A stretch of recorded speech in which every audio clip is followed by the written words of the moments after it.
चंद्रपुर नामक एक गांव में हरीश नाम का एक 28 वर्षीय परिश्रमी किसान अपनी पत्नी चंपा देवी और 6 साल के बच्चे किशोर के साथ रहता था। हरीश बहुत ही मेहनती किसान था। वह अपने खेतों में दिन रात मेहनत करता तथा अपनी फसलों की अच्छी पैदावार के लिए जी जान लगा देता। हरीश की जीविका बहुत आराम से चल रही थी। कुछ समय पश्चात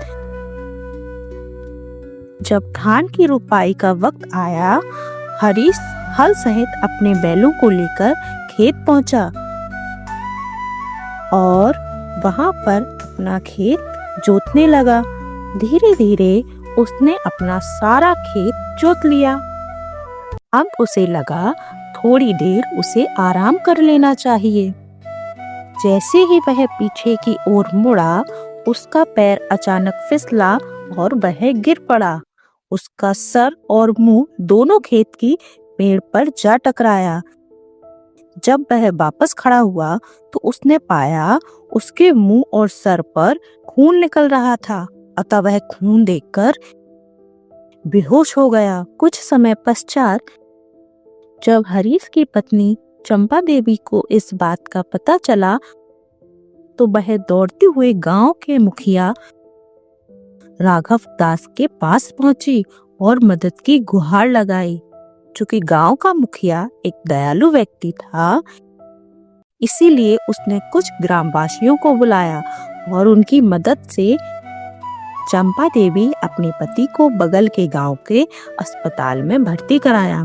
चंपा अस्पताल जाते वक्त रास्ते भर रोती रही तथा समस्त ग्रामवासी उसे शांत करा रहे थे, यह कहकर कि शांत हो जा चंपा, हरीश को कुछ नहीं होगा, उसे बस मामूली सी चोट आई है, वो कुछ दिनों में ठीक हो जाएगा। परंतु शायद नियति को कुछ और ही मंजूर था। हरीश की पत्नी चंपा देवी और उसका 6 साल का बच्चा किशोर अस्पताल के बाहर बैठकर डॉक्टर बाबू के बाहर आने का इंतजार कर रहे थे। तभी कुछ देर बाद डॉक्टर बाबू आते हैं। चंपा की नजर उन पर पड़ती है। वह दौड़कर रोती हुई उनके पास जाती है और पूछती है, मेरे पति कैसे हैं डॉक्टर बाबू? डॉक्टर बाबू बड़े उदास मन से, अभी वह ठीक है, लेकिन चंपा देवी, लेकिन क्या डॉक्टर बाबू, क्या हुआ? डॉक्टर बाबू बड़े उदास मन से, आपके पति को खून का कैंसर है, अर्थात ब्लड कैंसर। चंपा देवी, नहीं, ऐसा नहीं हो सकता डॉक्टर साहब, कह दीजिए ये सब झूठ है।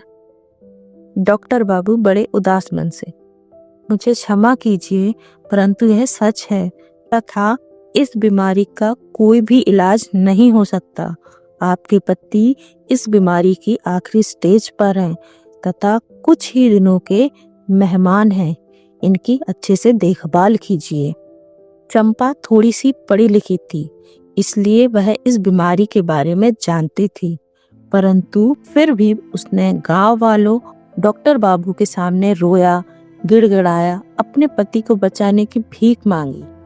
थोड़ी देर बाद हार मानकर चंपा अपने बच्चे के साथ पति को लेकर शाम को अस्पताल से घर लौट आई। काफी रात हो जाने पर भी चंपा को नींद नहीं आ रही थी। वह अपने घर से थोड़ा दूर जाकर जोर जोर से रोने लगी।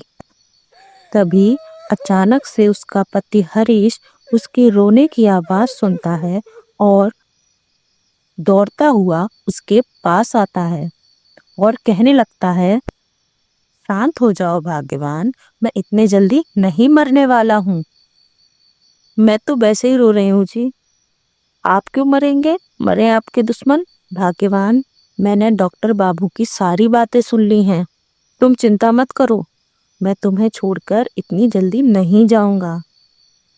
अभी तो मुझे किशोर की शादी करानी है और अपने पोता पोतियों को भी तो गोद में खिलाना है। हरीश ने ऐसा कहा।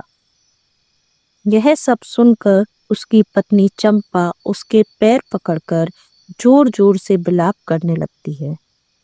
हरीश रात भर उसे शांत कराता रहा। आखिरकार रात बीतती है और सुबह होती है।